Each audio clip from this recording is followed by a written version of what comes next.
চলো আজকে আমরা 12 নম্বরটা শুরু করি তাহলে। এর আগে 11 শেষ করেছি, 12 অবশেষে কোনি দেখো বাংলা সাঁতার দলে জায়গা পেল, মানে অনেক হাত প্রতিঘাতের মধ্য দিয়ে কোনি বাংলা সাঁতার দলে জায়গা পেল। আন্ডারলাইন করে দাও, ওটা খুব ইম্পর্টেন্ট লাইন, ওটা পরীক্ষার জন্য খুব ইম্পর্টেন্ট, একদম ভিভিআই। এখানে দেখো বাংলা সাঁতার দলে জায়গা পেল এবং সে পশ্চিমবাংলার মধ্যে বিভিন্ন সাঁতার প্রতিযোগিতায় অংশগ্রহণ করেছে, খেলেছে, বুঝতে পারলে, খেলেছে। এবার বিভিন্ন রাজ্যের মধ্যে প্রতিযোগিতা, মানে দেশের প্রতিযোগিতা, বুঝতে পারলে, একটা দেশের প্রতিযোগিতা, বিভিন্ন রাজ্য সেখানে অংশগ্রহণ করবে, বিভিন্ন রাজ্য সেই দেশের প্রতিযোগিতাতে অংশগ্রহণ করবে, সে রাজ্যের হয়ে রয়েছে খেলাটা। তো এই যে দেখো এখানে সেই জন্য একটা সভার আয়োজন করা হয়েছে। এবারের জাতীয় চ্যাম্পিয়নশিপ হচ্ছে মাদ্রাজে, মানে এবছর এখানে ভারতবর্ষে যতগুলো রাজ্য রয়েছে প্রত্যেক রাজ্যের খেলার আয়োজন করা হয়েছে মাদ্রাজে বা চেন্নাইয়ে। সেই জন্য দেখো পশ্চিমবাংলা থেকে কোন কোন ক্লাবের কোন কোন সাঁতারু এবার যাবে সে এতে মাদ্রাজে সেই খেলায় অংশগ্রহণ করতে, সেই জন্য একটা সভা বসেছে। সেই সভাকে বলা হয়েছে BAS নির্বাচন সভা, বুঝতে পারলে তো, BAS নির্বাচন সভা। সেই সভাতে ধীরেন ঘোষ, বধূ চাটুর্যে প্রবল বিরোধিতা করছিল অ্যাপোলোর কাউকে দলে না নেওয়ার, বুঝতে পারলে তো, অ্যাপোলোর কাউকে দলে নেবে না। এখন অ্যাপোলোর কোনো সাঁতারুকে এই দলে নেবে না। শুধু তাই নয়, জুপিটারের কম্পিটিশনে অ্যাপোলোর তরফ থেকে আর্মাজনীয় অখেলোয়াড়ি আচরণ করার জন্য ওই ক্লাবকে সাসপেন্ড করা হোক, এই দাবিও জুপিটারের সদস্যরা তুলেছিল। মানে এখানে এই যে ক্ষিতিশ সিংহ এখানে অখেলোয়াড়ি আচরণ করেছিল এই জুপিটারের খেলাতে, জুপিটার যে খেলার আয়োজন করেছিল সেই খেলার আয়োজনে করি যে ফার্স্ট হয়েছিল, তাতে সকল সদস্যের সামনে ধাই করে নেচেছিল ক্ষিতিশ সিংহ, আর বলেছিল কোথায় হরিচরণ, একবার তোর মুখটা দেখা। এই সমস্ত এতে একজন প্রশিক্ষক এভাবে কথা বলা উচিত নয়, সে কিন্তু বলেছিল, ছোট করেছিল, সেই জন্য তাদের আতে ঘা লেগেছিল। তাই তারা দাবি তুলেছে কি যে সেই ক্লাবকে সাসপেন্ড করা হোক, বুঝতে তো, সাসপেন্ড করা হোক। কারা দাবিটা তুললো? জুপিটার সুইমিং ক্লাবের সদস্যরা। কোন ক্লাবের বিরুদ্ধে? অ্যাপোলো ক্লাবের বিরুদ্ধে। জুপিটার দলে ভারী ছিল, মানে সেই সভাতে জুপিটারের সদস্য বেশি ছিল, সেই জন্য বলা হচ্ছে দলে ভারী ছিল। তাদের প্রস্তাব গৃহীত হচ্ছিল, দলে ভারী ছিল বলে তাদের প্রস্তাবটা গৃহীত হচ্ছিল। এমন সময় আচমকা, মানে ওরা যে সমস্ত প্রস্তাবগুলো দিচ্ছিল সবটা প্রস্তাব কিন্তু নিয়ে নেওয়া হচ্ছিল। এমন সময় আচমকা বালিগঞ্জ ক্লাবের একজন ট্রেনার, নাম হচ্ছে প্রণবেন্দু বিশ্বাস অর্থাৎ হেয়ার কোচ, প্রস্তাব দিল অ্যাপোলোকে সতর্ক করে দিয়ে বলা হোক ভবিষ্যতে এই ধরনের আচরণ সম্পর্কে কঠোর ব্যবস্থা নেওয়া হবে। মানে প্রণবেন্দু বিশ্বাস বলল ওকে এখানে অ্যাপোলোকে সতর্ক করে দেওয়া হোক, এমন ধরনের আচরণ যদি তারা করে তাহলে তাদের বিরুদ্ধে কঠোর ব্যবস্থা নেওয়া হবে। পূর্ণবেন্দু তারপর বলল বেঙ্গলের স্বার্থে কনক চাপা পালকে টিমে রাখতেই হবে। বেঙ্গলের স্বার্থে, বেঙ্গলকে যদি ঊর্ধ্বে দেখতে চাও, পশ্চিমবাংলাকে যদি ঊর্ধ্বে দেখতে চাও অন্যান্য রাজ্যের চাইতে, তাহলে কনক চাপা পালকে তথা কনিকে দলে রাখতে হবে। তুমুল হইচই পড়ে গেল পূর্ণবেন্দুর এই কথায়। পূর্ণবেন্দু যখন এই প্রস্তাবটা দিল তখন BAS নির্বাচন সভায় তুমুল হইচই, চিৎকার চেঁচামেচি পড়ে গেল। অ্যাপোলোর কোনো প্রতিনিধি সভায় নেই, সেই দিন কিন্তু অ্যাপোলোর কোনো প্রতিনিধি সভার মধ্যে ছিল না। তাই জুপিটারের সদস্যরা ভেবেছিল, ওরা ভেবেছিল প্রস্তাবনা বিনা বাধায় পাস হয়ে যাবে। আমরা যে সমস্ত প্রস্তাবনাগুলো দেব সেই প্রস্তাবনাগুলো বিনা বাধায় পার হয়ে যাবে। কেউ ভাবতেই পারেনি হেয়ার প্রতিদ্বন্দ্বীর পক্ষ নিয়ে পূর্ণবেন্দু কিনা লড়াই শুরু করবে। অর্থাৎ কোনো সদস্যই ভাবতেই পারেনি কি যে হিয়ার যে প্রতিদ্বন্দ্বী তথা কনির হয়ে তার কোচ তথা এখানে হিয়ার কোচ লড়াই শুরু করবে। ধীরেন ঘোষ ক্রুদ্ধ হয়ে বলল, ধীরেন ঘোষ তখন কার উপরে? এখানে পূর্ণবেন্দুর উপরে ক্রুদ্ধ হয়ে বলল, রেগে গিয়ে বলল, স্টেট চ্যাম্পিয়নশিপে কী হলো সেটা তো তুমি নিজেই দেখেছো, মানে স্টেট চ্যাম্পিয়নশিপে কী ঘটেছে সেটা তো তুমি তো নিজেই দেখেছো। এই জায়গাটা পাঠকবর্গ তোমাদের বুঝতে একটু অসুবিধা হবে। অর্থাৎ এখানে কনিকে তো প্রথমে জায়গা দেওয়া হয়নি, দলের মধ্যে নেওয়া হয়নি জুপিটারে, কিন্তু পরবর্তীতে অনেক ঘাত প্রতিঘাতের মধ্য দিয়ে প্রতিবাদ করে সে জায়গা পেয়েছিল। তারপর একটা দীর্ঘ সময় এখানে পশ্চিমবাংলায় যে খেলার আয়োজন করা হয়েছিল, বিভিন্ন পশ্চিমবাংলার যে সমস্ত জেলা রয়েছে প্রত্যেক জেলার প্রত্যেক ক্লাব সেই খেলাতে অংশগ্রহণ করেছিল। সেই খেলাটাকে বলা হচ্ছে কি যে স্টেটস চ্যাম্পিয়নশিপ। সেই খেলাতে অংশগ্রহণ করেছিল। সেখানে তুমি নিজের চোখে দেখেছো কি যে কোনি বারবার ডিসকোয়ালিফাই করছিল, কোনি বারবার এখানে অনেক খেলাতে হেরেছিল। তাহলে এরকম একজন হারোয়া খেলোয়াড়কে কী করে তুমি এখানে দেশের মধ্যে পাঠাতে চাইছো, এই কথাটাই বলতে চাইছে। অর্থাৎ এখানে বাংলার মধ্যে যে সমস্ত খেলাতে সে অংশগ্রহণ করেছিল, একটাতে তো সে জিতেনি, বা এখানেও তো এখানে বারবার ডিসকোয়ালিফাই করছিল, খেলার নিয়মকানুন তো জানে না, তাহলে কেন তার হয়ে প্রস্তাব করছো এখানে দলে নিয়ে যাওয়ার জন্য, মাদ্রাজে নিয়ে যাওয়ার জন্য। তখন এখানে দেখো বিশ্বাসের সহিত প্রণবেন্দু বলছে হ্যাঁ দেখেছি। মানে ও যখন একটা বললো কি যে স্টেট চ্যাম্পিয়নশিপে কী হলো সেটা তো তুমি নিজের চোখে দেখেছো, কে বললো? ধীরেন ঘোষ ক্রুদ্ধ হয়ে তখন এক প্রকারের চিৎকার করে প্রণবেন্দু বলছে হ্যাঁ দেখেছি। প্রণবেন্দু স্থির চোখে ধীরেনের পাংশু মুখের দিকে তাকিয়ে থেকে আবার বলল, মানে খোলা মুখের দিকে তাকিয়ে থেকে সে আবার বলল। অর্থাৎ এখানে প্রণবেন্দু যে প্রতিবাদ করবে সেটা তারা কল্পনাও করেনি, সেই জন্য তার মুখটা ফোলা ফোলা হয়ে গিয়েছে। সে মুখের দিকে তাকিয়ে থেকে বলল কি হয়েছিল আমি দেখেছি। প্রণবেন্দু বলছে কী হয়েছিল সেদিন আমি দেখেছি, স্টেট চ্যাম্পিয়নশিপে কী ঘটেছিল কী হয়েছিল সেটা আমি দেখেছি। শুধু প্রণবেন্দু নয় আরও অনেকেই দেখেছে, শুধু প্রণবেন্দু নয় সেদিন আরও অনেকেই দেখেছে। কনির প্রতিদ্বন্দ্বিতা দেখো অমিয়ার সঙ্গে নয়, হয়েছিল হিয়ার সঙ্গে। দেখো কনির প্রতিদ্বন্দ্বিতা অমিয়ার সঙ্গে নয়, হয়েছিল হিয়ার সঙ্গে। বেস্ট স্ট্রোকের 100 মিটারে ছিল কনি। দেখো বেস্ট স্ট্রোকের 100 মিটারে ছিল কনি, অমিয়া আর হিয়া, তিনজন। এটা বেস্ট স্ট্রোক একটা সাঁতারের নাম, 100 মিটারের সাঁতার, সেই সাঁতারে ছিল কনি, অমিয়া আর হিয়া। চ্যাম্পিয়নশিপের অন্যতম রেফারি ছিল ধীরেন ঘোষ, আর চ্যাম্পিয়নশিপের অন্যতম রেফারি ছিল ধীরেন ঘোষ, সে খেলাটা খেলাচ্ছিল রেফারি, বুঝতে পারলে তো? এই তিনজন সাঁতারু প্রতিযোগী, এই প্রতিযোগীদের খেলাচ্ছিল কে বেস্ট স্ট্রোক 100 মিটারে কনি, অমিয়া আর হিয়া, আর রেফারি কে ছিল ধীরেন ঘোষ। স্ট্রোক দেখো জাজদের মধ্যে ছিল হরিচরণ, ইন্সপেক্টর দেখো অফ টার্নস, বুঝতে পারলে তো? মানে এ ছিল বেস্ট জাজ, মানে বিচারকদের মধ্যে কে ছিল? ইন্সপেক্টর অফ জাজ ছিল হরিচরণ, বুঝতে পারলে তো? এখানে টার্ন এবং টাইম কিপারের মধ্যে কার্তিক সাহা, বধূ চাটুর্য, জগেশ্বর ভট্টাচার্য, তাছাড়াও জুপিটারের গোষ্ঠীভুক্ত কয়েকটি ক্লাবের লোকেরা ছিল। মানে কথায় খেলাটা দেখার জন্য, বিচার করার জন্য এই সমস্ত বিচারকরা ছিল, বুঝতে পারলে তো? বিচারকরা ছিল।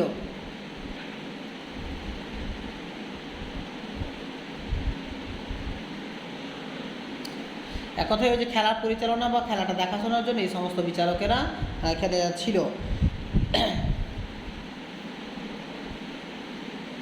তবে সবকটা কিন্তু জুপিটার সুইমিং ক্লাবের সদস্য দাঁড়াচ্ছে। দেখো একই সঙ্গে কনি আর হিয়া 50 মিটার থেকে টান নেই, একই সঙ্গে কনি আর হিয়া 50 মিটার, মানে আমরা জানি কি যে 100 মিটার ফ্রি স্টাইলটা বা বেস স্ট্রোকটা 50 মিটারে মাথাতে টান নিতে হয়, 100 মিটার পুরো দমে যায় না। একই সাথে দুইজন টান নিল, সঙ্গে সঙ্গে বধূ চাটুর্যের লাল ফ্ল্যাগ নাড়াতে শুরু করে। যেই টান নিয়েছে সঙ্গে সঙ্গে বধূ চাটুর্যের লাল ফ্ল্যাগ নাড়াতে শুরু করে। রেফারি ধীরেন ঘোষ ছুটে গিয়ে ফ্ল্যাগ দেখানোর কারণটা জেনে বলল কনক চাপা পাল ডিসকোয়ালিফাই করে হয়েছে, বুঝতে তো? মানে কথায় ও যখন বধূ চাটুর্য যখন লাল ফ্ল্যাগটা নাড়াতে থাকে তখন রেফারি বধূ চাটুর্যের কাছে চলে যায় এবং ব্যাপারটা জেনে নিয়ে বলে কনক চাপা পাল ডিসকোয়ালিফাই হয়েছে।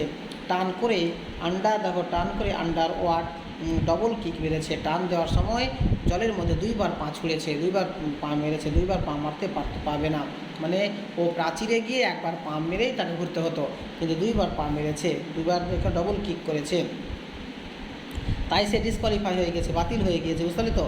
শুধু অবাক হয়ে গেল, দেখো ডিসকোয়ালিফাই যোগ্যতার পরীক্ষায় উত্তীর্ণ না হওয়াকে বলা হয় ডিসকোয়ালিফাই, বুঝতে পারলে তো? যোগ্যতার পরীক্ষায় ও এখানে উত্তীর্ণ হলো না, তাকে বলা ডিসকোয়ালিফাই, না কোথায় বাতিল হয়ে যাওয়া, সেখান থেকে বাতিল হয়ে যাওয়া। তো কেন বাতিল হলো কি, যখন সে 50 মিটারে এখানে ঘুরছিল তখন সে জলের মধ্যে 2বার এখানে কিক করেছে, 2বার পা ছুঁড়েছে ভেতরে। শুনে অবাক হয়ে গেল ক্ষিতীশ।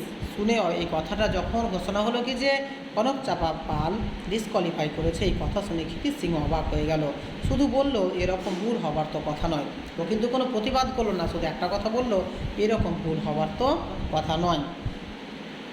হিয়া প্রথম এবং তার থেকে 6 মিটার পিছনে কনি দেখো এখানে 7 মিটার পিছনে অমিয়া সাঁতার শেষ করলো।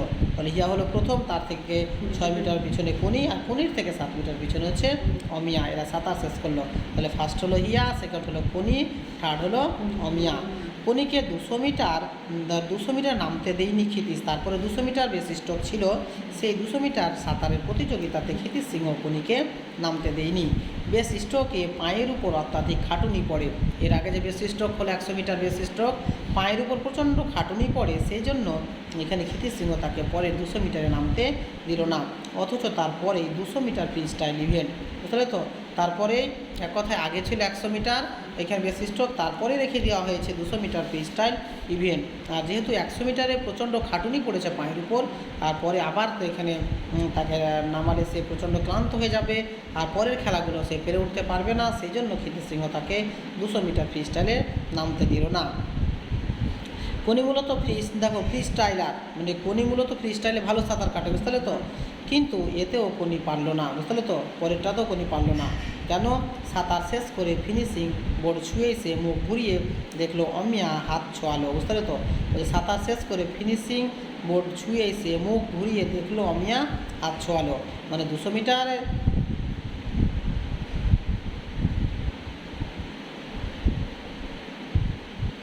পরে 200 মিটার সাধারণ খেলাটা নামতে দেয়নি, কিন্তু তারপরে যে 200 মিটার ফ্রি স্টাইল আর একটা ইভেন্ট ছিল সেটাতে নামতে দেওয়া হয়েছিল। সেই 200 মিটার, দেখো আগের যেটা 200 মিটার থাকছে সেটা হচ্ছে সাধারণ সাঁতার, বুঝতে তো, কিন্তু পরে যেটা রয়েছে দেখো যে 200 মিটার নামতে দেয়নি ক্ষিতিশ, বেস স্ট্রোকে পায়ের উপর অত্যাধিক খাটুনি পড়ে, অথচ তারপরে রয়েছে 200 মিটার ফ্রি স্টাইল ইভেন্ট, বুঝতে তো। এখানে কোনি মূলত ফ্রি স্টাইলার, এখানে 200 মিটার ফ্রি স্টাইল ইভেন্টে তাকে নামানো হয়েছিল, বুঝতে তো। পরে 200 মিটার নামাতে দেওয়া হয়নি, কিন্তু পরে যেটা 200 মিটার পাচ্ছ সেটা কি ফ্রি স্টাইল ইভেন্ট, সেটা কিন্তু তারপরেরটাতে নামতে দেওয়া হয়েছিল, কিন্তু সেটা হচ্ছে পারেনি। কেন পারেনি? দেখো ও কিন্তু সাঁতার শেষ করে যখন মুখ ঘোরালো তখন দেখলো অমিয়া এসে স্পর্শ করলো, মানে তাহলে ওর পরে স্পর্শ করছে, আগে কোনি স্পর্শ করছে জায়গাটা, তারপরে অমিয়া স্পর্শ করছে। কোনি একগাল হেসে মুখ তুলে ক্ষিতিশের দিকে তাকালো, বুঝলে তো, ও মানে ও ভাবলো কি আমি ফার্স্ট হয়ে গেছি, আমি জিতে গেছি, তাই একগাল হেসে ক্ষিতিশের দিকে তাকালো। ঘড়িটা উঁচু করে ধরে গ্যালারি থেকে ক্ষিতিশ হাত নাড়লো, উঁচু করে ধরে গ্যালারিতে হাত নাড়লো, মানে এক কথা তাকে সাহুবাদ জানালো, প্রশংসাবাদ জানালো। ঘোষণায় শোনা গেল অমিয়া প্রথম হয়েছে, কিন্তু ঘোষণায় এগুলো কথা কে বলছে? প্রণবেন্দু বিশ্বাস বলছে, সভার মাঝে সকলের সামনে প্রণবেন্দু বিশ্বাস এই কথাগুলো বলছে, মানে ফার্স্ট হলো কোনি, কিন্তু ঘোষণায় শোনা গেল কার কথা? অমিয়ার কথা, কিন্তু অমিয়া ফার্স্ট হয়েছে। ক্ষিতিশ প্রথমে হয়ে গেল, অবাক হয়ে গেল, থমকে গেল। ক্ষিতিশ প্রথমে কথা শোনার পর থমকে গেল, তারপর ধীরেনের কাছে ছুটে গিয়ে বললো, এসব কি হচ্ছে? ধীরেন বলছে, কি আবার হবে? ধীরেন অগ্রাহ্য করে এগিয়ে যাচ্ছিল, ক্ষিতিশ ওর হাত ধরে টেনে ধরলো। অগ্রাহ্য করে এগিয়ে যাচ্ছিল, ক্ষিতিশ ওর হাত ধরে টেনে ধরলো। দেখো আমিও টাইম রাখছি, কোনি আগের এখানে টাচ করেছে, বলছে ও দেখো কোনি ওর টাইম, বুঝলে তো, ওর টাইম দেখাচ্ছে, হাতে যে ঘড়িটা নিয়েছে স্টপ ওয়াচটা, সেই টাইমটা দেখাচ্ছে ক্ষিতিশ সিংহ ওকে, যে আমিও টাইম রাখছি, কোনি আগে টাচ করেছে, এই যে দেখো ওর টাইম। তো ও বলছে দেখো তোমার জাপানি ঘড়ির টাইম তোমার কাছে রাখো, তোমার জাপানি ঘড়ির টাইম তো আমি দেখবো না, বুঝলে তো। ক্ষিতিশ কাকে বললো? ধীরেনকে। না, ধীরেন বলছে এটা তোমার জাপানি ঘড়ির টাইম তোমার কাছে রাখো। ধীরেন ঘোষ কাকে বলছে? ক্ষিতিশ সিংহকে। নকুল মুখার্জি প্রতিবাদ জানালো, দেখো এখানে জুরি অফ অ্যাপিলের কাছে, বুঝলে তো, এখানে জুরি অফ অ্যাপিল বলা হয় কি যে তোমার এই যে তুমি রিভিউ করছো খাতা, বুঝলে তো, বা তুমি সন্তুষ্ট হচ্ছ না, সেটা নিয়ে আবার পুনরায় সেটাকে বিচার করা হোক, এ নিয়ে যে সভা করা হয় সেটাকে জুরি আইন পড়ে না, আমরা ইতিহাসে জুরি আইন, সেখান থেকে জুরি অফ অ্যাপিল করা হয়েছে। অ্যাপিল করা মানে সেটাকে পুনঃউপস্থাপন করা, এক কথায় সঠিক বিচার পাওয়ার জন্য পুনরায় সেটাকে বিচার করা হোক, এ নিয়ে নকুল মুখার্জি আপিল করলো জুরি অফ অ্যাপিলের কাছে। প্রতিবাদ নাকচ হয়ে গেল, প্রতিবাদটা করলো ঠিকই, কিন্তু কোনো কাজ হলো না, নাকচ হয়ে গেল, এই সময় সেটা আর কাজ করলো না। 15 মিনিট পরেই ছিল 200 মিটার ব্যক্তিগত এখানে মেডলি। পরের পর দেখো এখানে এই যে 200 মিটার ফ্রি স্টাইল ইভেন্টের পরেই কী ছিল, এখানে তার 15 মিনিট পরে ছিল 200 মিটার ব্যক্তিগত মেডলি, বুঝতে 200 মিটার ব্যক্তিগত মেডলি মানে মিশ্রণ। এখানে ব্যক্তিগত মেডলি শব্দটার অর্থ হচ্ছে, মেডলি শব্দের অর্থ হচ্ছে এখানে মিশ্রণ, বুঝতে তো, মিশ্রণ অর্থাৎ বিভিন্ন একটা বিভিন্ন সাঁতার একসঙ্গে মিশ্রণ। এখানে রিমিক্সে বিভিন্ন গানে রিমিক্সে যেমন নাচ করে না, সেই রকমই সাঁতারটার মধ্যে তাকে ছন্দ চেঞ্জ করতে হবে, সাঁতারটা চেঞ্জ করতে হবে তার নিয়মগুলো, সেটাকে মেডলি বলা হয়। তাহলে ব্যক্তিগত মেডলি হচ্ছে যে ব্যক্তিগত মিশ্রণের সাহায্যে সাঁতার 200 মিটার ছিল এই খেলাটার পরেই। কোনি বাটারফ্লাই, দেখো কোনি এখানে বাটারফ্লাইয়ে হিয়া এবং অমিয়ার কাছে পিছিয়ে পড়লো, বুঝতে তো। ব্যাক স্ট্রোকে অমিয়াকে ধরে টেনে টান নিতে দেখা গেল জগেশ্বর ভট্টাচার্য লাল ফ্ল্যাগ তুলে রেখেছে। যে বাটারফ্লাই যত প্রথম থেকে হয়তো 50 মিটার অবধি বাটারফ্লাই, তো বাটারফ্লাই কোনি পিছিয়ে গিয়েছিল ওদের থেকে। তারপরে যখন ব্যাক স্ট্রোক শুরু হলো, একই সাথে 200 মিটারের মধ্যে সাঁতারের কৌশলটা চেঞ্জ হয়ে যাবে, বুঝতে পারছো তো। মিশ্রণ, মেডলি শব্দের অর্থ হচ্ছে মিশ্রণ। তো এবার একই 200 মিটার সাঁতারের মধ্যে ক্ষণে ক্ষণে চেঞ্জ হয়ে যাবে সাঁতারের পদ্ধতিটা। তো বাটারফ্লাইয়ে কিন্তু কোনি পিছিয়ে গিয়েছিল অমিয়া আর হিয়ার কাছ থেকে, কিন্তু যখন এখানে ব্যাক স্ট্রোক খেলাটা শুরু হলো ওই খেলার মধ্যেই, ওই সীমানার মধ্যেই, তখন কিন্তু অমিয়াকে সে ধরে ফেলেছে, ধরে ফেলে টান নিতেই ধরে ফেলেছে, মানে এক কথা 50 মিটার ধরে ফেলে তোর সমান চলে গেছে। যখন সে টান নিচ্ছে তখন জগেশ্বর ভট্টাচার্য লাল ফ্ল্যাগ তুলে রয়েছে, আগে থেকে লাল ফ্ল্যাগ তুলে রয়েছে তাকে ডিসকোয়ালিফাই করার জন্য, মানে তার সঙ্গে তাকে অন্যায় করার জন্য, এক কথায় তাকে যে কোনো উপায় হোক তাকে হারাবার জন্য। ব্যাপার কি, ক্ষিতিশ গ্যালারি থেকে নেমে এলো, ব্যাপার কি আগে থেকে কেন লাল ফ্ল্যাগ তুলে রয়েছে ও, এখানে আমার মেয়েকে দেখে আগে থেকেই কেন সে লাল ফ্ল্যাগ তুলে রেখেছে, সেই জন্য ক্ষিতিশ কিন্তু গ্যালারি থেকে নিচে নেমে এলো। ধীরেন চচ্চুরির একটা সীমা আছে, যোগু তো আগে থেকেই ফ্ল্যাগ তুলেছিল। দেখো ধীরেনকে এসে বলছে আবার কি যে ধীরেন চচ্চুরির একটা সীমা আছে, আন্ডারলাইন করো, এই ধরনের লাইন একটা পূর্বে পেয়েছিলাম, বুঝলে তো, একদম সেম লাইন। ধীরেন যেখানে জচ্চুরি করার ঠকানোর একটা সীমা আছে, যোগু তো আগে থেকে ফ্ল্যাগ তুলে রেখেছিল। কে বললো আগে থেকে, তোমার মেয়েটা দেখো এখানে ফল্টি টার্ন নিয়েছে, বুঝলে তো, ভুল টার্ন নিয়েছে, তারপর ফ্ল্যাগ দেখিয়েছে, তোমার মেয়ে টার্ন নিতে ভুল করেছে এখানে, তাই এখানে ফ্ল্যাগ দেখিয়েছে। শেখাও টেকনিক্যাল ব্যাপারগুলো শেখাও, আন্ডারে করো, শেখাও টেকনিক্যাল ব্যাপারগুলো শেখাও। তোমার মেয়েকে তো টেকনিক্যাল ব্যাপারগুলো কিছুই শেখাওনি, তাকে ভালো করে শেখাও। জুপিটারকে অপদস্থ করা ছাড়া তো আর কিছুই শেখাওনি, মানে জুপিটারকে শুধু অপদস্থ করতে শিখিয়েছো, তাছাড়া তো কোনো কিছুই শেখাওনি। ধীরেন ঘোষ কাকে বললো, ক্ষিতিশ সিংহকে। এখানে ধীরেন উত্তেজিতভাবে হাত নেড়ে বকের মতো গলাটা লম্বা করে এখানে বলতে লাগলো। বক যেমন ধীরেন ঘোষ ছিল পাতলা, কিন্তু গলাটা ছিল লম্বা, বকের গলা যেমন লম্বা ধীরেন ঘোষের গলাটাও লম্বা, বকের মতো গলাটা লম্বা করে এই সমস্ত কথাগুলো শোনাতে লাগলো ক্ষিতিশ সিংহকে। এই যে জুপিটারকে অপমান করা ছাড়া তো আর কিছুই শেখাওনি তোমার মেয়েকে, টেকনিক্যাল জিনিসগুলো তুমি তোমার মেয়েকে শেখাও। দেখো বলছে আইনটাও দেখো আইনটাও শিখো, আইনটাও শিখো যে ব্যাক স্ট্রোকে টান নেবার পর বোর্ডে হাত ছোঁয়াবার আগে দেখো নর্মাল পজিশন এখানে অন দি ব্যাক এখানে থাকতে হবে। এই আইনটা তো তুমি শেখাওনি, বুঝতে পারলে তো। কনক চাপা ঘুরে গিয়ে হাত ছুঁয়েছে, এখানে নর্মাল পজিশন থেকে ছোঁয়ায়নি, মানে ও কনক চাপা ঘুরে গিয়ে হাতটা ছুঁয়েছে, ও নর্মাল পজিশনে যেভাবে থাকে স্বাভাবিকভাবে সেভাবে কিন্তু এখানে হাতটা ছোঁয়ায়নি। এই জায়গাগুলো তুমি ভালো করে শেখাও, এই জায়গাগুলো তোমার শেখানো হয়নি। যাও গিয়ে বসো এখন, যাও গিয়ে তোমার গ্যালারিতে নিজের জায়গায় বসো এখন। হিয়ার কাছে অমিয়া হেরে গেল দেখো সেকেন্ডের তফাতে, 1 সেকেন্ডের তফাতে হিয়ার কাছে অমিয়া হেরে গেল। তাহলে কে ফার্স্ট হলো এবার এটাতে, এখানে মেডলি সাঁতারে, মিশ্রণের সাঁতারে হিয়া ফার্স্ট হলো, অমিয়া হেরে গেল মাত্র 1 সেকেন্ডের তফাতে।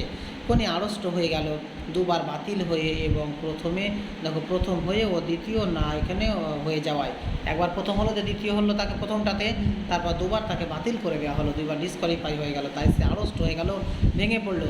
যে কোনো খেলাতে তুমি যদি ফার্স্ট হও, ভালো বারবার করো, এখানে তুমি এগিয়ে যাও, সবার ঊর্ধ্বে যাও, তাহলে তোমার মনের মধ্যে একটা উৎসাহ আসবে, আনন্দিত আসবে। আর কিন্তু যদি বারবার তুমি প্রতিভা থাকা সত্ত্বেও তুমি যদি পিছিয়ে যাও কোনো কারণবশত, তাহলে তুমি আবার ভেঙে পড়বে, মুছড়ে পড়বে, আড়ষ্ট হয়ে যাবে। কনিজ তেমনটাই হলো, সে আড়ষ্ট হয়ে গেল। বাড়ি ফেরার সময় ক্ষিতিশ বাসে সারা পথ এখানে গজরালো এবং অবশেষে বলল, এখানে কাল 100 মিটার দেখি ধীরেনরা কী করে তোকে আটকায়। মানে বাসে ফেরার সময়, এগুলো কিন্তু কোন খেলাটা চলছে, এখানে স্টেট চ্যাম্পিয়নশিপ, বাংলার মধ্যেই খেলা, পশ্চিমবাংলার মধ্যেই খেলা, মানে কাল 100 মিটার দেখি ধীরেন কী করে তোকে আটকায়।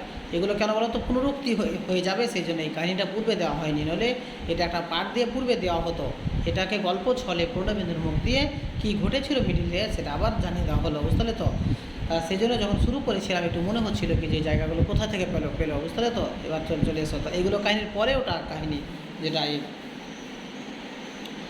বলছে কি যে এখানে অবশেষে জায়গা পেলো, এটা তাহলে যখন মাদ্রাজে যাওয়ার জায়গা পেলো, বুঝলে তো, মাদ্রাজে যাওয়ার জায়গা পেলো ওটা। তারপরে এগুলো কিন্তু আগের কাহিনী চলছে, অবশেষে কোনি বাংলা সাঁতার দলে জায়গা পেলো মানে মাদ্রাজে যাওয়ার অনুমতি পেয়ে যাচ্ছে, ওটা তার আগের কাহিনী কিন্তু এগুলো চলছে, বুঝতে পারছো ভালো করে। দেখো এখানে বলছে কি যে ও তখন বাসে যখন যাচ্ছে, যেতে যেতে মানে চিৎকার করছে, ক্ষিতি স্যার বলছে দেখে নিব কালকে 100 মিটার রেস আছে, সেই রেসে ধীরেনরা কী করে তোকে আটকায়। কার কথা বলছে? কোনির কথা। কী করে তোকে আটকায়, কিন্তু আটকাবার যে অনেক পন্থা আছে ক্ষিতিশ তা ভেবে দেখেনি। মানে মানুষকে আটকানোর যে বা ক্ষিতিশকে আটকানোর যে অনেক পন্থা আছে সেটা কিন্তু ক্ষিতিশ ভেবে দেখেনি। পরদিন স্টার্টিং ব্লকে যখন প্রতিযোগীরা এসে দাঁড়ালো, মানে যেখান থেকে খেলাটা শুরু হচ্ছে সেই জায়গাতে, এখানে 100 মিটার এখানে প্রতিযোগিতাতে যখন এরা প্রতিযোগীরা এসে দাঁড়ালো, ক্ষিতিশ একটু অবাকই হলো। ক্ষিতিশ একটু অবাক হলো। নিয়ম অনুযায়ী প্রতিযোগীদের মধ্যে যারা সেরা তাদের মাঝখানে রাখা হয়, মানে নিয়ম অনুযায়ী প্রতিযোগীদের মধ্যে যারা সেরা তাদেরকে মধ্যের ব্লকগুলোতে রাখা হয়, মিডিলে রাখা হয়। দেখো 3, 4, 5 নম্বর লেনে, মানে 3 নম্বর, 4 নম্বর এবং 5 নম্বর, এই যে সাঁতারে যে দাগ কাটা থাকে, নির্দিষ্ট একটা ঘর কাটা থাকে, সেইখানে জলে তো আর ঘর কাটা যাবে না, তাই এখানে যে সেই সীমানে যেতে হবে। তো 3 নম্বর, 4 নম্বর আর 5 নম্বর লেনে যারা প্রতিযোগীদের মধ্যে সেরা তাদেরকে রাখা হয়। হিয়াকে দেখো হিয়া 3 নম্বরে রাখা হয়েছে, কোনিকে 4 নম্বরে আর অমিয়াকে 6 নম্বরে, আর তাদের মাঝে জুপিটারের ইলা নামক রাখা হয়েছে 5 নম্বরে, বুঝতে পারলে তো। 5 নম্বরে 3, 4, 5 রাখা হতো, কিন্তু মিডিলে একজনকে 5 নম্বরে অন্য একজন খেলোয়াড়কে রেখে দেওয়া হয়েছে, নাম কি? ইলা। হিটে কোনো ক্রমে তৃতীয় হয়ে ইলা ফাইনালে উঠেছে, মানে কোনো ক্রমে ইলা তৃতীয় হয়ে ফাইনালে উঠেছে, কিন্তু এই 5 নম্বরটা ইলার জায়গা নয়, বুঝতে পারছো তো। এই 5 নম্বরটা ইলার জায়গা নয়, অমিয়ার জায়গা, বুঝতে পারছো তো, অমিয়ার জায়গা, কিন্তু ইলাকে রাখা হয়েছে। চালাকি করে অমিয়াকে আর হিয়াকে অন্যদিকে সরিয়ে দেওয়া হয়েছে, কোনির পাশে রাখা হয়েছে ইলাকে। মাঝপথে শিখিয়ে দেওয়া হয়েছে, মাঝপথে কোনিকে ব্যাঘাত সৃষ্টি করবে, তার সঙ্গে ধাক্কা দেওয়ার কথা বলা হয়েছে, তাকে আটকে দেওয়ার চেষ্টার জন্য এই কাজটুকু করা হয়েছে। দেখো হিটে কোনো রকমের সে পাস করে তৃতীয় হয়ে, থার্ড হয়ে ফাইনালে উঠেছে। 2 বছর আগে দেখো ইউ পরীক্ষায় ঢোকার সময় ধরা পড়ে ইলা দেখো গার্ডকে কামড়ে দিয়েছিল, বুঝতে তো। যে পরীক্ষার গার্ড ছিল ও ধরা পড়েছিল পরীক্ষাতে, তার পরীক্ষক যে গার্ড দিচ্ছিল তাকেই সে কামড়ে দিয়েছিল।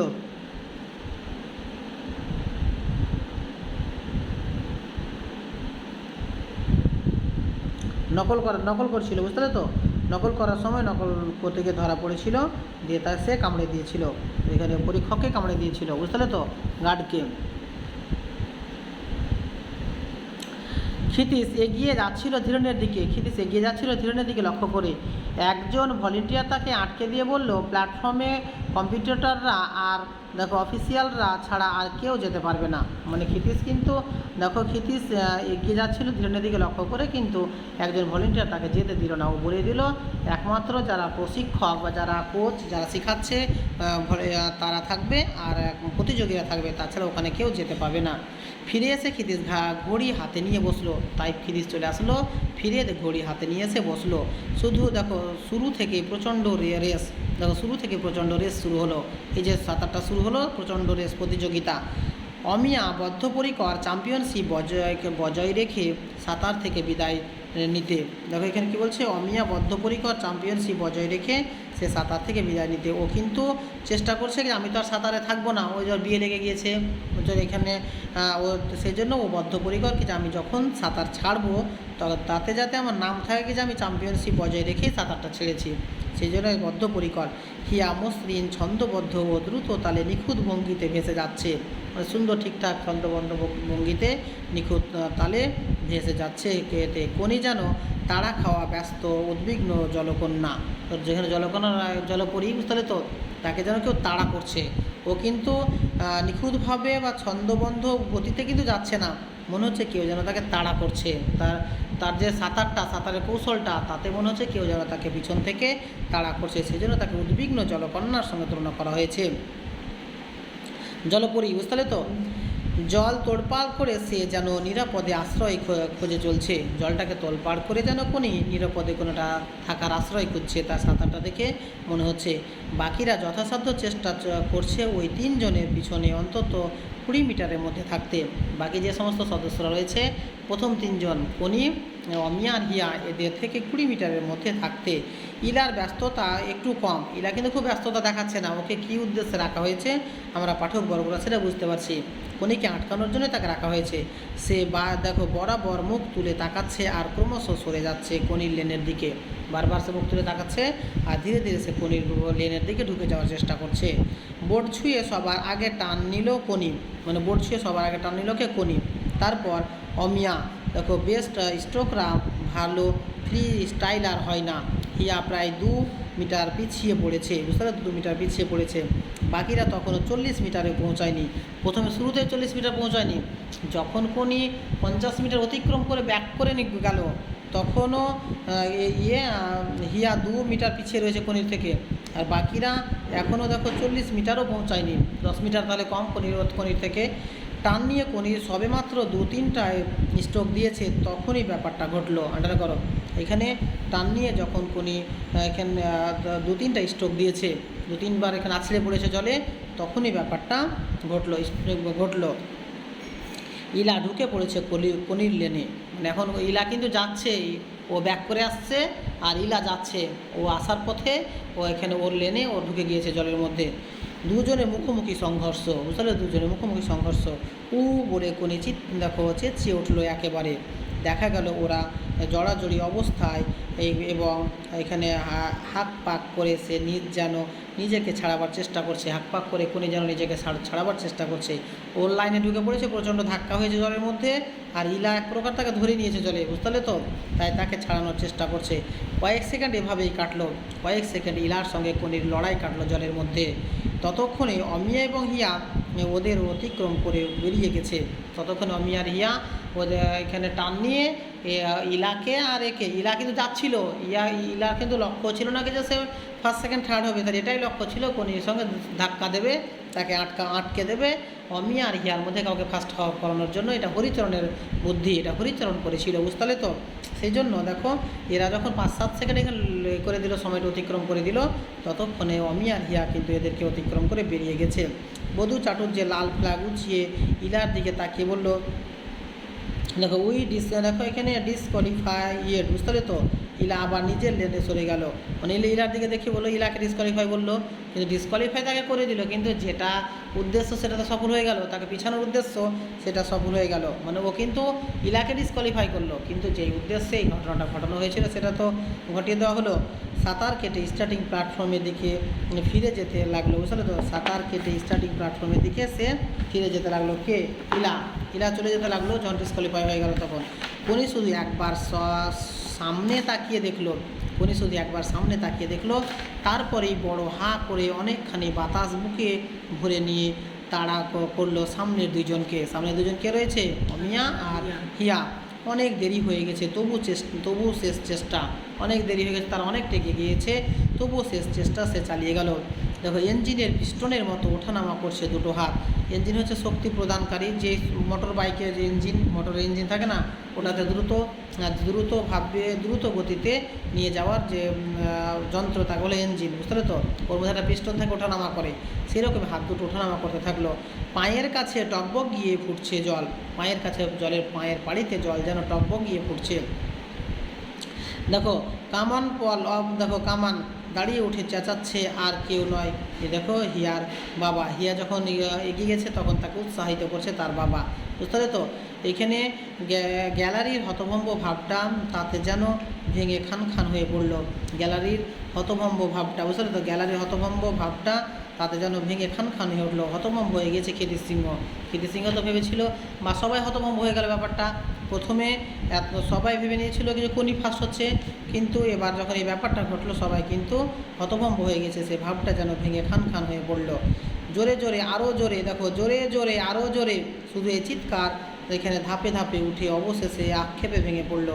কোনি পারলো না, জোরে আরও জোরে, কারণ এই মেয়েটাই তো ফার্স্ট ছিল, এই মেয়েটার মিডিলে একটা ঘটনা ঘটে গেল, তাই পিছিয়ে গেল, তাই সবাই মেয়েটাকে কিন্তু উৎসাহিত করলো, কোনিকে উৎসাহিত করলো, জোরে আরও জোরে, কিন্তু পারলো না, সবাই আক্ষেপে ভেঙে পড়লো। কোনি পারলো না, বুঝলে সবাই আক্ষেপে ভেঙে পড়লো। অর্থাৎ একটা দুর্ঘটনা ঘটার জন্য মেয়েটি পিছিয়ে গেল, তাই সবাই আক্ষেপে ভেঙে পড়লো। অর্থাৎ যে খেলার মধ্যে ফার্স্ট থাকবে তার প্রতি একটা থাকবে, তারপরে যদি মিডিলে এরকম একটা ঘটনা ঘটে যায় তাহলে তো তার প্রতি সবার মনটা চলে যাবে, তাই আক্ষেপে ভেঙে পড়লো সবাই।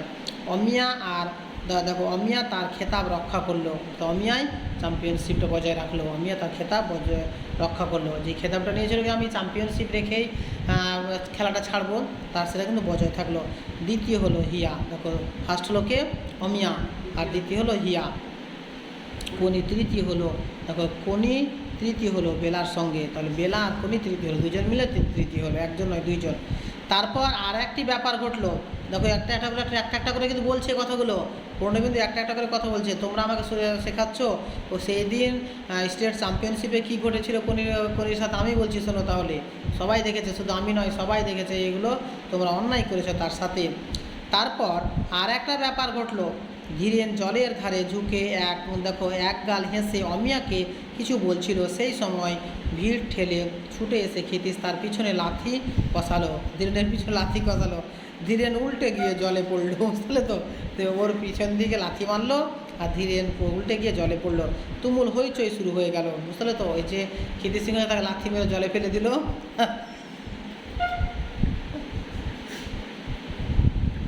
ঠিক হচ্ছে রে বাবা।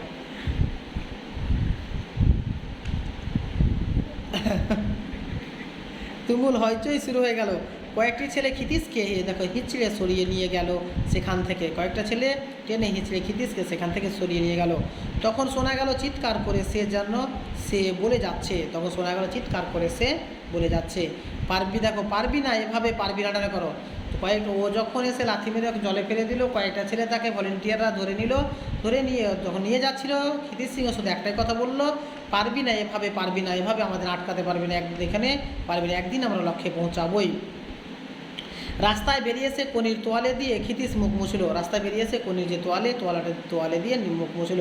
ঠোঁটের কষ দিয়ে দেখো তখন রক্ত গড়াচ্ছে, এখানে ক্ষিতিশ সিংহের ঠোঁটের কষ দিয়ে রক্ত গড়াচ্ছে, কোনির কপাল ফুলে উঠেছে, কোনির বুঝতে তো। দেখো রাস্তায় বেরিয়েছে কোনির তোয়ালে দিয়ে ক্ষিতিশ মুখ মুছল, নিজের মুখ নয় কোনির মুখটা মুছে দিল, বুঝতে তো। ঠোঁটের কষ বেয়ে তখনও রক্ত গড়াচ্ছে, কোনির ঠোঁটের প্রান্ত দিয়ে রক্ত গড়াচ্ছে, কোনির কপাল ফুলে উঠেছে। একটা পানের দোকান থেকে দেখে ক্ষিতিশ বরফ কেনার জন্য দাঁড়ালো, তারপর নিয়ে যাচ্ছে রাস্তাতে একটা পানের দোকান দেখতে পেয়ে ক্ষিতিশ বরফ কেনার জন্য এখানে দাঁড়ালো, মানে ফুলে গেছে কপালটা সেটাকে দেওয়ার জন্য। ঠিক তখনই ওর পাশ দিয়ে দাঁড় করিয়ে হিয়ার বাবা এসে নেমে এলো। যখন সে পানের দোকানের কাছে বরফ কেনার জন্য, পানির না পানের দোকানে বরফ কোথায় পাবে, তো ঠিক তখনই তার পাশে একটা গাড়ি দাঁড় করিয়ে হিয়ার বাবা ক্ষিতিশের কাছে নেমে আসলো। দেখো সরি মিস্টার সিনহা, দেখো এমন ডার্টি ব্যাপার এখানে হবে আমি জানতাম না, মানে এখন দুঃখজনক, এমন ডার্টি মানে খারাপ ব্যাপার বা দুঃখজনক ব্যাপার এখানে ঘটবে আমি জানতাম না। অর্থাৎ এখানে ও বুঝতে পেরেছে কি যে মেয়েটির সঙ্গে অন্যায় করা হচ্ছে, আমার মেয়েকে অন্যায়ভাবে পাস করা হচ্ছে, সেখানে করা হচ্ছে, আর এখানে কোনিকে অন্যায়ভাবে পরাজিত করা হচ্ছে, তাকে অন্যায়ভাবে ডিসকোয়ালিফাই করা হচ্ছে। হিয়া তার মা আর আমরা কেউ খুশি হতে পারিনি, বলছে দেখো হিয়া তার মা আমরা কেউ খুশি হতে পারিনি, মানে হিয়ার বাবা বলে দিল আমি, আমার স্ত্রী, আমার মেয়ে কেউ খুশি হতে পারেনি, আমার মেয়ে ফার্স্ট হয়েছে তবু আমার মেয়ে খুশি হতে পারেনি বা পারছি না। এভাবে মেডেল জেতার কোনো আনন্দ নেই, মানে এভাবে বিশ্বাসঘাতকতা করে মেডেল জেতার কোনো আনন্দ নেই। আমার মেয়ে নিজের যোগ্যতায়, নিজের প্রতিযোগিতাতে, নিজের প্রতিভাতে যদি হতো তাহলে ঠিক আছে, অন্যকে বঞ্চিত করে, অন্যের সাথে অন্যায় করে এভাবে মেডেল জেতার কোনো মানেই হয় না।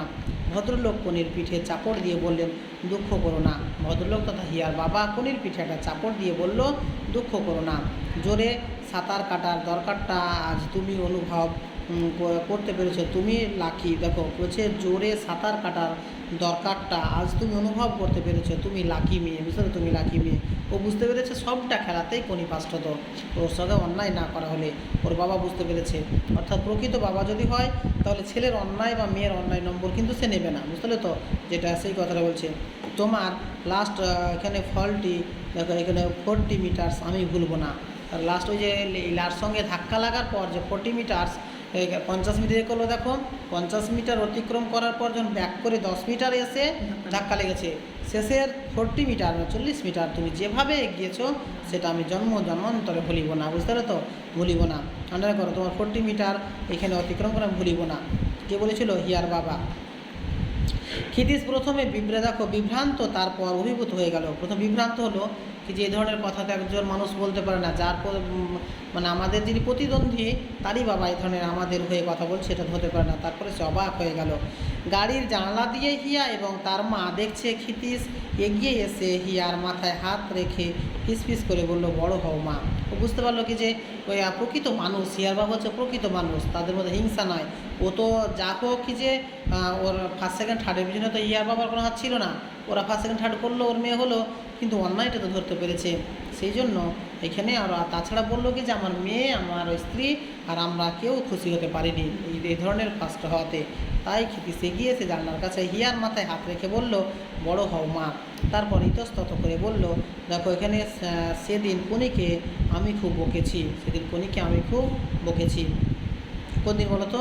ওই যে জলটা ফেলে দিয়েছিল, ও কিন্তু বকেনি, ও জলটাকে হাত ছুঁড়ে ফেলে দিয়েছিল, ইয়া জল দিতে এসেছিলো, সেই কথাটা বলো, সেদিন কনিকে আমি খুব বকেছি। আন্ডার করো, বকেছি। বাস স্টপে দাঁড়িয়ে পাঞ্জাবির দেখো ছেঁড়া বুক পকেটটা টান মেরে ক্ষিতীশ খুলে ফেললো। পাঞ্জাবির যে বুক পকেটটা ছিল, ছেঁড়া বুক পকেট টান মেরে খুলে ফেললো। তোর দেখো তোর বৌদিকে সব কিছু বলিস নে, ছিঁড়ে গিয়েছে পাঞ্জাবির বুক পকেট, কিছুটা ছিঁড়ে গিয়েছে, ওই ধাক্কাধাক্কি করতে গিয়ে ওকে জলের ধাক্কা দিল সেই সময়, দিয়ে যখন নিয়ে আসছিলো ধাক্কাধাক্কিতে ছিঁড়ে গেছে, তারপরে ছিঁড়ে ফেললো।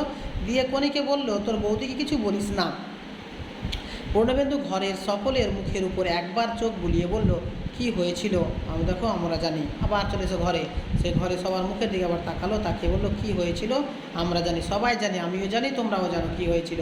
এই যে একটা একটা করে তোমাদের আমি এখানে বিশ্বাসঘাতকতার বা তোমাদের ফাঁস খুললাম, সে কথা এখন আলোচনা করে লাভ নেই। অনেকটা আলোচনা করে দিল, তারপরে বলে দিল কি হয়েছিল আমরা সেটা জানি, সে কথা এখন আলোচনা করে লাভ নেই। ও কিন্তু এক প্রকার আলোচনা করেই দিল। তথাপি বাংলার মানসম্মানের কথা এখন আমাদের ভাবতে হবে, বুঝলে তো, বাংলার মানসম্মানের কথা ভাবতে হবে।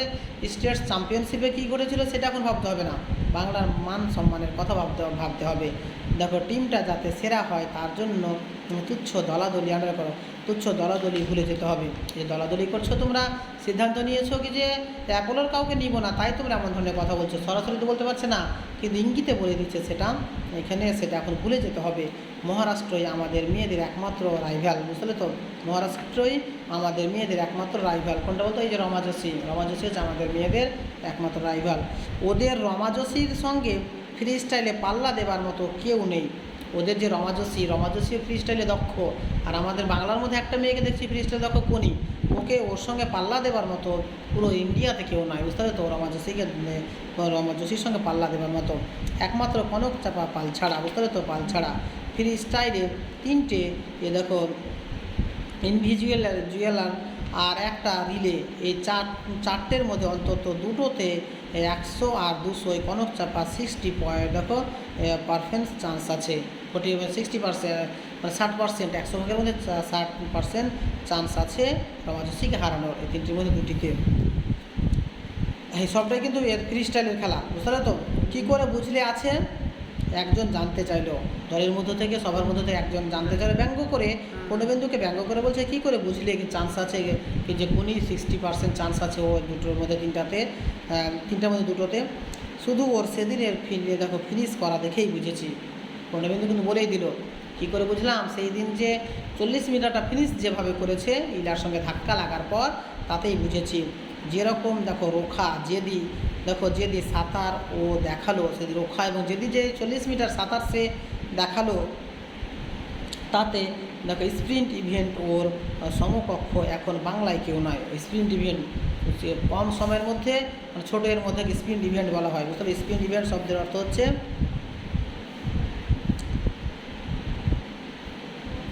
স্বল্প দূরত্বের প্রতিযোগিতার বিভাগ। স্বল্প কম জায়গাতে প্রতিযোগিতা, বেশি রেসে তো মানুষ পারবে, কিন্তু কমের মধ্যে যে দ্রুত পারবে সেটা। 500 মিটার রানের থেকে 100 মিটার রান বেশি কঠিন। 100 মিটার রানে কে ফার্স্ট হবে সেটা বোঝা যাবে না, 500 মিটার রানে কিন্তু বোঝা যাবে, যার দম বেশি সে ফার্স্ট হবে, বোঝা যাবে। কিন্তু 100 মিটার রানে বোঝা যাবে না কে ফার্স্ট হবে। যে প্রথম বেরিয়ে যাবে, যার পাটা প্রথম এগিয়ে যাবে, সেই ফার্স্ট হয়ে যাবে 100 মিটারে। 100 মিটার প্রথম তো সবাই একই রকম টান দিবে, আর 500 মিটারে 200 মিটার টানার পর অনেকে ক্লান্ত হয়ে যাবে, দম শেষ হয়ে যাবে, বসে যাবে বা পারবে না, ও পিছিয়ে যাবে। আর 100 মিটার রানে যার পাটা প্রথম বেরিয়ে যাবে সেই ফার্স্ট হয়ে যাবে। যে হয়তো এখানে গো বলেছে, তার আগে কিন্তু গো বলার আওয়াজের আগে ওর পাটা বেরিয়ে গেছে, ও কিন্তু ফার্স্ট হয়ে যাবে, বুঝতে পারলে তো? এক ধাপ এগোলেই তো ফার্স্ট হয়ে যাবে। সেটাই বলছে কি যে স্বল্প সময়ের প্রতিযোগিতাকে বলে ফ্রি স্টাইল। এখানে দেখো স্প্রিন্ট ইভেন্ট, তাকে স্বল্প দূরত্বের ইভেন্টকে বলা স্প্রিন্ট ইভেন্ট। ওর সমকক্ষ বাংলায় আর কেউ নেই, একমাত্র কোনি রয়েছে। ওই 40 মিটার রান দেখেই আমি বুঝেছি। আমিও ট্রেনিংয়ের খবর রাখি, 2-3 বার দেখেও এসেছি। পণ্ডিবন্ধু বলছে আমিও ট্রেনিংয়ের খবর রাখি, 2-3 বার দেখেও এসেছি। জোর দিয়েই বলছি মহারাষ্ট্রের কাছ থেকে চ্যাম্পিয়নশিপ ছিনিয়ে নিতে হলে এই মেয়েটাকেই চাই। মহারাষ্ট্রের কাছ থেকে, মহারাষ্ট্রের হয়ে যে রমা যোশী খেলবে, রমা যোশী একটা মেয়ের নাম, একজনেরই নাম। তো এখানে ওকে ওর কাছ থেকে যদি কেউ ছিনিয়ে নিতে চায় চ্যাম্পিয়নশিপটা, তাহলে একমাত্র আমাদের কোনই পারবে, বাংলার কোনই পারবে। শুধু ফ্রি স্টাইল জিতেই আমরা চ্যাম্পিয়নশিপ হয়ে যাব, ব্যঙ্গ করে বলছে অন্যজন। ধীরেন ঘোষ তাচ্ছিল্যভাবে বললো, কে বললো কথাটা? ধীরেন ঘোষ। আমরা শুধু ফ্রি স্টাইল জিতেই চ্যাম্পিয়নশিপ হয়ে যাব, তাচ্ছিল্যর ভাব প্রকাশ করে বলল, এবং অন্যান্যদের মুখের দিকে তাকিয়ে বিজ্ঞের মতো হাসলো। কিন্তু তাতে সাই দিয়ে কেউ মাথা নাড়ল না। এবার কিন্তু তাকে সাই দিয়ে আর কিন্তু মাথা নাড়লো না কেউ, কথাটাতে মাথা নাড়লো না। হাজার হোক এদের থেকে, ধীরেন ঘোষদের থেকে পূর্ণবিন্দু বেশি বুঝে, ওটা অন্যান্যরা জানে। হিয়ার কাছ থেকে আমি 3টে গোল্ড আশা করেছি। হিয়ার কাছ থেকে আমি 3টে গোল্ড আশা করেছি, 2টো বেস স্ট্রোকে আর একটা ব্যাক স্ট্রোকে, বুঝতে পারলে তো? আর এখানে মেডলিতে 50-50 চান্স আছে, মিশ্রণ সাঁতারটাতেও 50-50 চান্স আছে।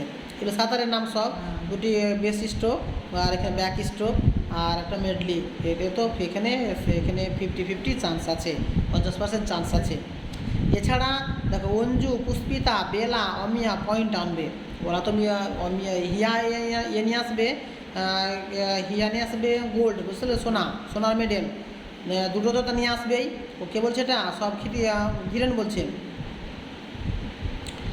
দেখো হিয়া বলছে কি যে হিয়ার কাছ থেকে আমি 2টো গোল্ড আশা করছি, একটা কিসে পাবে? বেস স্ট্রোক সাঁতারে, একটা ব্যাক স্ট্রোক সাঁতারে।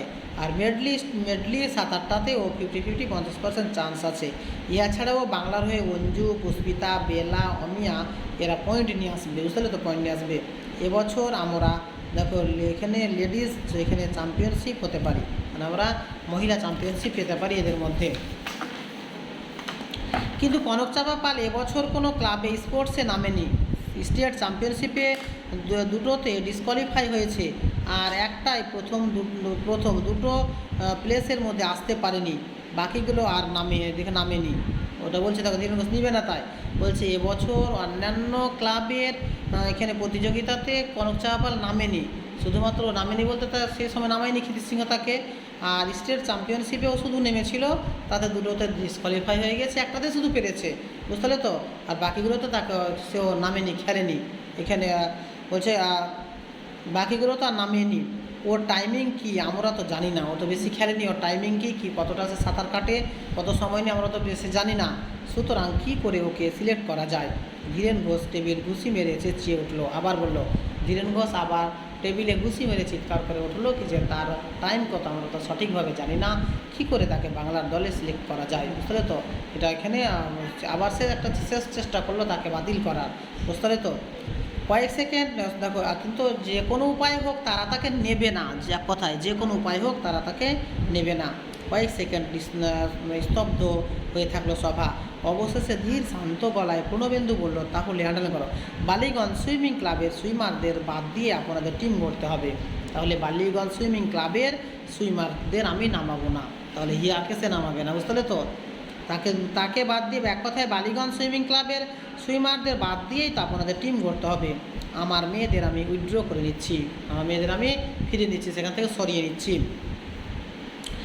সব দেখো তা কী করে হয়? সভায় গুঞ্জন উঠলো, সবাই একত্রিত গুনগুন করে বলে উঠলো, তা কী করে হয়? একজন বলল কনকচাপা পালকে সিলেকশন দিলে ক্ষতি বাকি। একজন অন্যান্য জুপিটারের নয়, অন্য দলের অন্য ক্লাবের সদস্য, শুধু তো জুপিটারের সদস্য ছিল না, আরও অন্যান্য ক্লাবের সদস্য ছিল। তাদের মধ্যে একজন বলে উঠলো, কনক চাওয়া বালকে সিলেকশন করলে ক্ষতি বাকি, তোমাদের এত আপত্তি কেন? অন্যজন বলল, ওরা তো আর ভেতরে ব্যাপার জানে না, তাই এই প্রশ্নটা করলো। যে যাবে তো নিজের টাকায়, ও তো নিজের টাকায় যাবে, ওকে তো নিয়ে যাওয়া প্রত্যেক, এরা তো নিজের টাকাতে যাবে খেলোয়াড়রা। এরপর শুরু হলো তর্কাতর্কি, সেটা পৌঁছালো চিৎকারে। এরপর সভার মধ্যে বিএ সিলেকশন সভাতে তর্কাতর্কি শুরু হয়ে গেল। সেটা তর্কাতর্কি প্রথমে করতে করতে চিৎকার চেঁচামেচি শুরু হয়ে গেল। একসময় ধীরেন রেগে ঘর থেকে বেরিয়ে গেল। যাবার সময় বলল, পূর্ণবেন্দু ব্ল্যাকমেল করে অ্যাপোলো সুইমার টিমে ঢোকাতে চায়। ও কিন্তু ব্ল্যাকমেল করে, আমাদের ব্ল্যাকমেল করছে, মানে হিয়াকে উঠিয়ে নেব, উইথড্র করে নেব, এ বলে ব্ল্যাকমেল করছে আমাদের, দিয়ে এতে অ্যাপোলোর সুইমারকে টিমে ঢোকাতে চায়। এতে ওর কী যে স্বার্থ আছে সেটা বুঝি না। বলছে এতে যে পূর্ণবেন্দুর কী স্বার্থ আছে সেটা বুঝি না। ওরা হয়তো বুঝে নিয়েছে ভেতর অ্যাপোলোর কাছ থেকে হয়তো পূর্ণবেন্দু ঘুষ খেয়ে নিয়েছে। পূর্ণবেন্দু জবাব দিল, রমা যোশীর সোনা কুড়ানো বন্ধ করা ছাড়া আমার কোনো স্বার্থ নেই। আন্ডার করো, রমা যোশী যে সব গোল্ড কুড়িয়ে নেবে, সোনা কুড়িয়ে নেবে, সেটা সোনা কুড়ানো বন্ধ করা ছাড়া আমার কোনো স্বার্থ নেই। কোনি মাদ্রাজে যাবার, দেখো এবার সে জায়গা পেয়ে গেল। তারপরে যে প্রথম লাইন দিয়ে শুরু করলাম, অবশেষে কোনি বাংলা সাঁতার দলে জায়গা পেল। তাহলে এতগুলো প্রতিঘাত তর্ক বিতর্কের পর কোনি বাংলা সাঁতার দলে জায়গা পেল, বুঝলে তো? ওই লাইনটা এবার এখানে ঢুকলো। কোনি মাদ্রাজ যাওয়ার মনোনয়ন অবশেষে পেল। এই যে অবশেষে পেল মানে অর্থাৎ জায়গা পেল, মাদ্রাজ এখানে বাংলা সাঁতার দলে জায়গা পেল। বাংলা ম্যানেজার হয়েছে ধীরেন ঘোষ, মানে বাংলা দলের যে সমস্ত সাঁতারুদের নিয়ে যাবে তা সেই দলের ম্যানেজার হয়েছে কে? ধীরেন ঘোষ। মেয়েদের বিভাগে ম্যানেজার হয়েছে, ম্যানেজার বেলাঘাটা সুইমিং ক্লাবের প্রণতি ভাদুরী, মেয়েদের দেখাশোনা করবে প্রণতি ভাদুরী মেয়েদের দলের ম্যানেজার হয়েছে। এবং কোচ হয়েছে হরিচরণ মিত্র। ওখানে গিয়ে যে প্রশিক্ষক হয়ে যাচ্ছে বা শেখাবে, ওখানে গিয়ে প্র্যাকটিস করাবে কে? হরিচরণ মিত্র। আন্ডারলাইন করে এগুলো সব। মাদ্রাজ মেলে ওরা সন্ধ্যায় রওনা হবে। মাদ্রাজ মেলে কোনো একটা দিন সন্ধ্যায় তারা রওনা হবে। ক্ষিতীশ এসেছে ট্রেনে কোনিকে তুলে দিতে। এবার কোথায় যাচ্ছে? মাদ্রাজ যাচ্ছে। ক্ষিতীশ এসেছে কোনিকে ট্রেনে তুলে দিতে। আর দেখো এখানে এসেছে কান্তি, চণ্ডু আর ভাদু, তাদের বন্ধু, কোনির বন্ধু কান্তি, চণ্ডু আর ভাদু এসছে কোনিকে এগিয়ে দিতে, ট্রেনে তুলে দিতে। মানে অনেক ঘাত প্রতিঘাতের মধ্যে দিয়ে সে জায়গা পেয়ে গেল যে কোনো একটা দিন, যেই দিন যাচ্ছে মাদ্রাজ সেই দিন সন্ধ্যাবেলা, বুঝতে তো? মাদ্রাজ ট্রেনে যেদিন যাচ্ছে সেই দিন এখানে ক্ষিতীশ সিং এসছে এগিয়ে দিতে, আর ওকে এগিয়ে দিতে এসছে কি যে তার বন্ধুরা, কান্তি এসছে, চণ্ডু এসছে, ভাদু এসছে, আর কোনির ভাই গোপাল, বুঝলেন তো? কোনির ভাই গোপাল এসছে। কামরায় জানালার ধারে বসেছে কোনি, কামরাতে জানলার ধারে বসেছে কোনি। জানলা থেকে দূরে, সবার থেকে একটু তফাতে প্ল্যাটফর্মে ক্ষিতীশ দাঁড়িয়ে, সবার থেকে দূরে প্ল্যাটফর্মে ক্ষিতীশ দাঁড়িয়ে রয়েছে। কোনি কথা বলছে কান্তিদের সঙ্গে, তার বন্ধুদের সঙ্গে। ধীরেন ঘোষ হাঁক ডাক করে তদারকিতে ব্যস্ত, হাঁক ডাক করে সবাইকে ডাকাডাকিতে ব্যস্ত, সবাইকে ট্রেনে ওঠাতে ব্যস্ত।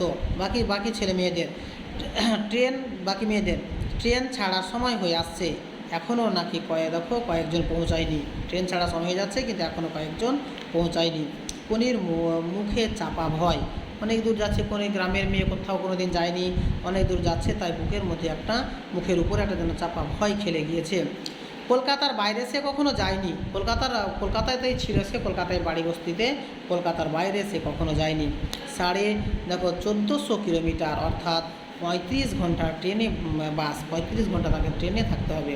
মানে কলকাতা থেকে মাদ্রাজ যেতে কত 1450 কিলোমিটার সময় লাগবে, 35 ঘন্টা বাসে, তো এখানে থাকতে হবে ট্রেনে। বাস বলতে থাকতে হবে বসবাস, এখানে বাস বলতে এখানে বসবাস, বুঝতে তো? 35 ঘন্টা বাস করতে হবে ট্রেনের মধ্যে বা থাকতে হবে। কামরার আর এক কোণে জুপিটারের অমিয়া আর বেলা, ওই কামরারই আর এক কোণে, যেই কামরাতে কোণে বসে রয়েছে সেই কামরায় আর এক কোণে জুপিটার সুইমিং ক্লাবের অমিয়া আর বেলা বসে রয়েছে। সবসময় একসাথে থাকে ওরা দুইজন। ওরা ওরা অভ্যস্ত, ওরা রাত দিন ট্রেনে চাপে, ওরা অভ্যস্ত। এটা ওদের 5ম ন্যাশনাল চ্যাম্পিয়নশিপ, এটা এর আগে 4 বার গিয়েছে ন্যাশনালে, বুঝতে পারতে? 5 নম্বর যাচ্ছে ন্যাশনাল এখানে, এতে দেশের হয়ে। হিয়া বাবা মার সঙ্গে 2 দিন পরে প্লেনে যাবে। হিয়া বড় ঘরের মেয়ে, টাকাওয়ালা ঘরের মেয়ে, ও কিন্তু ট্রেনে যাবে না, 2 দিন পরে প্লেনে যাবে, বুঝলে তো? প্লেনে যাবে, খুব বড় ঘরের মেয়ে। কোনি কথা বলছে আর মাঝে মাঝে তাকাচ্ছে ক্ষিতীশের দিকে। কোনি কথা বলছে চণ্ডুদের সঙ্গে, তার কান্তিদের সঙ্গে, আর ক্ষিতীশের দিকে, দূরে ক্ষিতীশ দাঁড়িয়ে রয়েছে, তার দিকে তাকাচ্ছে মাঝে মাঝে। ও দূরে দাঁড়িয়ে রয়েছে ক্ষিতীশ। তখন চোখ সরিয়ে নিচ্ছে ক্ষিতিশ। যখন ক্ষিতিশের দিকে কোণে যখন তাকাচ্ছে ক্ষিতিশ, তখন চোখটা সরিয়ে নিচ্ছে। মাদ্রাজ একেবারে সমুদ্রের উপর, মাদ্রাজ একেবারে সমুদ্রের ধারে, এটা আমরা পড়ছি, ম্যাপে করছি।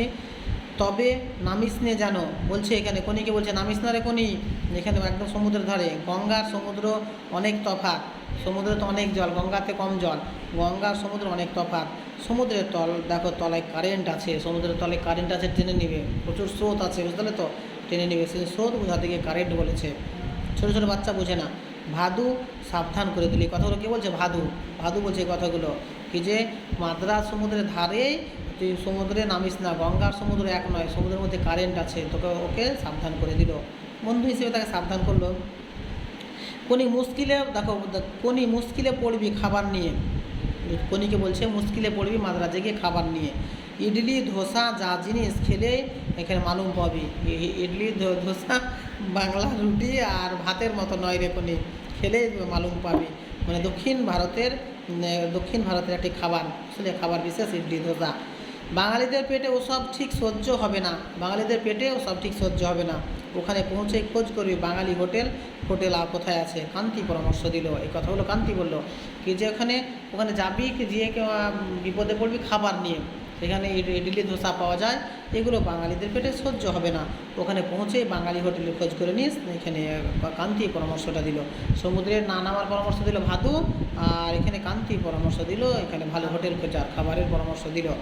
না রে, আমাদের সঙ্গে রান্নার জিনিসপত্র ঠাকুর সব যাচ্ছে। কোনি তখন বলছে আমাদের, না রে তোরা ভয় করিস না, আমাদের সঙ্গে রান্নার জিনিসপত্র ঠাকুর সব যাচ্ছে। তোর ভয় করছে? ভাদু জিজ্ঞাসা করলো আবার, কোনিকে বলছে তোর ভয় করছে? কোনি ছল চোখে তাকালো, ভয় তো করছে একটু।